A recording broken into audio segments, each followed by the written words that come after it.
அஸ்ஸலாமு அலைக்கும். இங்கே நம்ம பகிர போது வந்து கேரளா டைப் பாயாசம். ஒரு 1/4 கப் அளவுக்கு பாசிப்பருப்பு எடுத்து ட்ரை ரோஸ்ட் பண்ணி தண்ணி ஊற்றி கொஞ்சம் நேரம் ஊற வச்சுருங்க. நான் ப்ரௌன் சுகர் எடுத்திருக்கேன். இதில் ரொம்ப நல்லாயிருக்கும். முந்திரி, தேங்காய் சில் எடுத்திருக்கேன், ஏலக்காய் எடுத்திருக்கேன், தேங்காய் பால் எடுத்துக்கலாம். தண்ணி பால், கட்டி பால் 2 பால் தனித்தனியாக எடுத்துக்கலாம். தண்ணி பால் எடுத்து பாசிப்பருப்பில் போட்டு நம்ம வேக வச்சிடலாம். தேங்காய் வந்து குட்டி குட்டியாக சில்லாக நறுக்கிக்குங்க. முந்திரி, தேங்காய், கிஸ்மிஸ் பழம் எல்லாம் சேர்த்து ஒரு டேபிள் ஸ்பூன் நெய்யில் நல்லா சில்லாக நல்லா கட் பண்ணி போட்டு நல்லா வறுத்துக்குங்க. நல்லா வறுத்து தனியாக எடுத்து வச்சுருங்க. அதுக்குள்ளே தேங்காய் பால் வேக வச்ச பாசிப்பருப்பு ரெடி ஆகிடுச்சு. லேசாக மசிச்சுக்குங்க. மசிச்சுட்டு இப்போ வந்து தேவையான அளவு கொஞ்சம் தண்ணி, ப்ரௌன் சுகரு, இன்னொரு ஏலக்காய், சுக்குத்தூள் கொஞ்சம், லைட்டாக கொஞ்சோண்டு ஒரு செட்டிக்காய் உப்பு எல்லாத்தையும் போட்டு நல்லா கலக்கி கொதிக்க விடுங்க. இப்போ நம்ம எடுத்து வச்சுருக்க கட்டி தேங்காய் பாலை இதில் சேர்த்துடலாம். நல்லா கொதிச்சிட்ருக்குது. கொதிச்சிட்டே இருக்கும்போது நான் வந்து கொஞ்சம் ஜாகரி சிரப் வச்சுருந்தேன். அது ஒரு 1/4 கப்பு ஊற்றிக்கலாம். கொஞ்சமாட்டு ஊற்றி நல்லா கொதிக்க விடுங்க. கொதிக்க விட்டு இப்போ நம்ம வறுத்து வச்சுருந்த முந்திரி, தேங்காய் எல்லாத்தையும் போட்டு கலக்கிடுங்க. கலக்கி சர்வ் பண்ண வேண்டியதான். பார்க்க தண்ணிமாக தான் இருக்கும். கொஞ்சம் நேரம் வச்சிங்கனாலே கொஞ்சம் நேரத்தில் இறுகிடும். சுவையான சூப்பரான கேரளா டைப்பு பாசிப்பருப்பு பாயாசம் ரெடி ஆகிடுச்சு. ரொம்ப அருமையாக இருக்கும். வீட்டில் இருக்கிற பொருள் தயாரிக்கலாம். Thanks for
hello friends, welcome to Murshida recipes.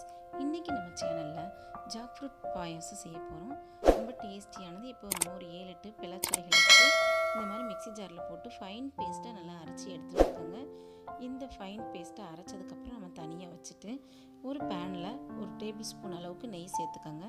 நெய் சேர்த்துட்டு 1 கப் அளவுக்கு பாசிப்பருப்பு எடுத்து இந்த மாதிரி லைட்டாக ஃப்ரை பண்ணி எடுத்துக்கோங்க. ஃப்ரை பண்ணதுக்கப்புறம் நம்ம 3 கப் அளவுக்கு தண்ணி சேர்த்துடலாம். 3 கப் தண்ணியில் நல்லா இந்த மாதிரி 3/4 பதத்துக்கு வேகிற அளவுக்கு நம்ம ரெடி பண்ணிக்கலாம். அடுத்ததாக ஒரு பிஞ்ச் அளவுக்கு சால்ட் சேர்த்துக்கோங்க. இது ஸ்வீட்னஸ்னால் எக்ஸ்டெண்ட் பண்ணி கொடுக்கும். பலாப்பழ பேஸ்ட்டை வந்து இந்த மாதிரி ஃபைன் பேஸ்ட்டை அரைச்சதை சேர்த்துடலாம். கோகோனட் மில்க் வந்து 1 கப் அளவு எடுத்துக்கலாம். அது நல்லா நான் கெட்டி தேங்காய் பால் எடுத்துக்கோங்க. அது ஃபஸ்ட்டு பால் எடுத்துக்கோங்க. 1 கப் நம்ம தேங்காய் பால் ஊற்றினா நல்லா மிக்ஸ் பண்ணிக்கலாம். இப்போ நம்ம வெல்லத்தை 1 கப் எடுத்து இந்த மாதிரி லைட்டாக தண்ணியில் கரைச்சி எடுத்துக்கலாம். டஸ்ட்டெல்லாம் நமக்கு ஃபில்ட்ரு பண்ணி எடுக்கிறதுக்காக இந்த மாதிரி கரைச்சி எடுத்துக்கோங்க. பாகுப்பதம் தேவையில்லை. இப்போ நல்லா மிக்ஸ் பண்ணி விட்டுக்கோங்க எல்லாத்தையும். இப்போ ஒரு 4-5 ஃப்ரூட்ஸ் இந்த மாதிரி குட்டியாக கட் பண்ணி வச்சுருக்கேன். அதையும் இதில் சேர்த்து ஒரு பிஞ்ச் அளவுக்கு ஏலக்காய் தூள் சேர்த்துக்கோங்க. ஃப்ரை பண்ணி வச்சுருக்க கேஷ்யூ ஃப்ரூட்ஸ் எல்லாம் நம்ம மிக்ஸ் பண்ணிடலாம். இது கூட நமக்கு டேஸ்டியான ஜாக் ஃப்ரூட் பாயாசம் ரெடி ஆயிடுச்சு. இந்த ரெசிபியை ட்ரை பண்ணி பார்த்துட்டு உங்களோட ஃபீட்பேக்கை கமெண்ட் பாக்ஸில் தெரிவிங்க. என்னோடய வீடியோ வாட்ச் பண்ணுறதுக்கு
ஃப்ரெண்ட்ஸ், இன்றைக்கி நம்ம ஆரோக்கியமான பாசிப்பருப்பு பால் பாயாசம் எப்படி செய்கிறதுன்னு பார்க்கலாம். அதுக்கு ஃபஸ்ட்டு 100 கிராம் சிறுபருப்பு எடுத்து அதை நம்ம நல்லா கழுவிக்கலாம். கழுவின பிறகு நம்ம பாசிப்பருப்பு எவ்வளோ எடுத்துருக்கோமோ அதுக்கு 3 மடங்கு தண்ணி ஊற்றிக்கணும்.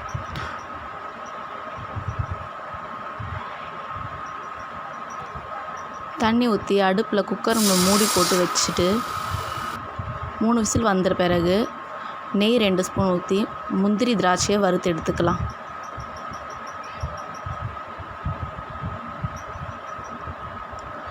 வறுத்த பிறகு 1/2 கிளாஸ் தண்ணி ஊற்றி அதில் இந்த வெல்லத்தை போட்டு எவ்வளோ இனிப்பு வேணுமோ அந்தளவுக்கு வெல்லத்தை போட்டுக்கோங்க. அப்புறமேட்டு வெந்த பருப்பை ஓப்பன் பண்ணிவிட்டு அதில் லோ ஃப்ளேமில் வச்சுட்டு நம்ம இந்த வெல்லம் கரைச்சிருக்கோம்ல அதையும் ஊற்றிக்கலாம். ஊற்றி நல்லா மிக்ஸ் ஆன பிறகு நல்லா கொதி வந்த பிறகு நல்லா கொதித்த பால் எடுத்து அதில் கொஞ்சம் ஊற்றிக்கலாம். ஊற்றின பிறகு ஏலக்காய் பொடி 1 ஸ்பூன் கலந்துக்கிட்டு வறுத்து வச்ச முந்திரி திராட்சை எல்லாத்தையும் ஆட் பண்ணி நல்லா மிக்ஸ் பண்ணியாச்சு. இப்போ ரொம்பவே ஹெல்த்தியான பாசிப்பருப்பு பாயாசம் ரெடி ஆகிடுச்சு. உங்களுக்கு இந்த ரெசிபி பிடிச்சா லைக் பண்ணுங்கள், ஷேர் பண்ணுங்கள், மறக்காமல் நம்ம சேனல் சப்ஸ்கிரைப் பண்ணுங்கள்.